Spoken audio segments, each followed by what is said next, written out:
Hii ni Finu Media, jina langu ni Josephine Geoffrey. Wakulima na wafugaji katika halmashauri ya wilaya ya Nsimbo wametakiwa kuacha migogoro ya matumizi ya ardhi na kulinda miundombinu ya miradi ya maendeleo, huku akisisitizwa kuwa serikali imetenga fedha nyingi ili kuhakikisha wananchi wanapata maeneo rasmi ya kilimo na malisho kwa manufaa ya kizazi cha sasa na baadaye. Hayo yamesemwa na mkuu wa mkoa wa Katavi, Mheshimiwa Mwanamvua Mrindoko, wakati wa ziara ya kukagua ujenzi wa bwawa la kunyoshea mifugo katika eneo la Insulamilomo lililopo halmashauri ya wilaya Nsimbo mkoani Katavi. Mradi huu kama nilivyosema ni mradi muhimu sana na una manufaa makubwa sana kwenu nyie ambao mko huku, na serikali imetoa fedha, imeshajenga mabwawa hapa, halafu watokee watu wachache waje kuharibu kwa sababu tu ya ubinafsi. Hilo hatutakubaliana nayo. Mheshimiwa mkuu wa wilaya, chukua hatua zinazostahili.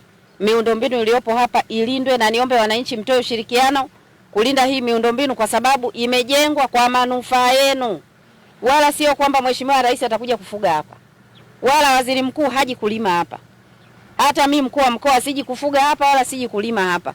Ni eneo ambalo ni kwa nia njema ya serikali limetolewa kwa ajili yenu nyie wananchi.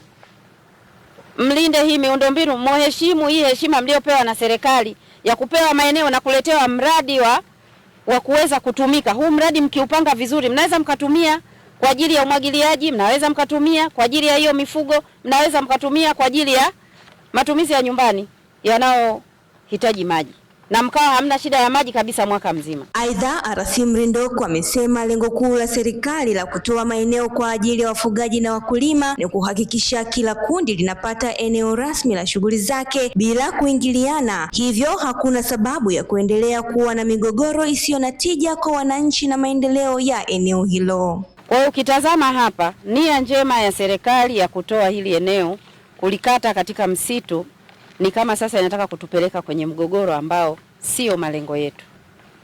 Malengo ya serikali kutoa hii ardhi ni kuhakikisha kwamba wafugaji wanapata eneo la kufugia, basi na hayo maamuzi kwamba wakulima nao wapate eneo la kulimia kwa uchache, nayo ni maamuzi mazuri ambayo yameshirikisha pande zote mbili.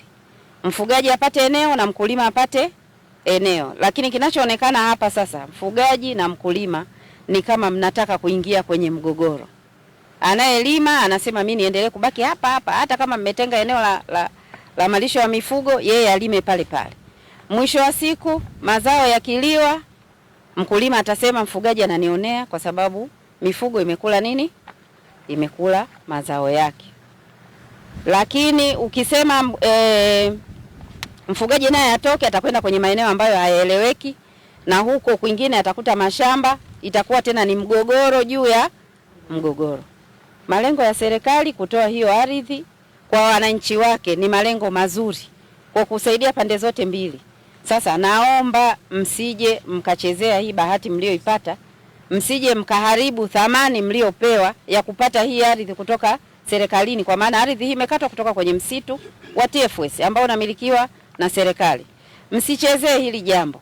Wako wenzenu wengine mahali ndani ya mkoa huu wanatamani wangepata maeneo ya malisho makubwa kama hayo, at least hizo ekari 7,000, lakini hakuna, na wanagombana na wakulima. Sasa nyinyi mmekatiwa eneo na bado naona kuna migogoro, lakini nimeona hapa mipango ya Mheshimiwa mkuu wa wilaya pamoja na halmashauri na viongozi wengine wote ni kwamba mpangwe vizuri ili kila mmoja aweze kupata manufaa. Zaidi ya shilingi milioni 500 zilitengwa kwa ajili ya utekelezaji wa mradi huo wenye ujazo wa mita za ujazo 91,829 sawa na lita 91.8 za maji, wenye lengo la kuondoa changamoto za upatikanaji wa maji kwa mifugo katika eneo hilo.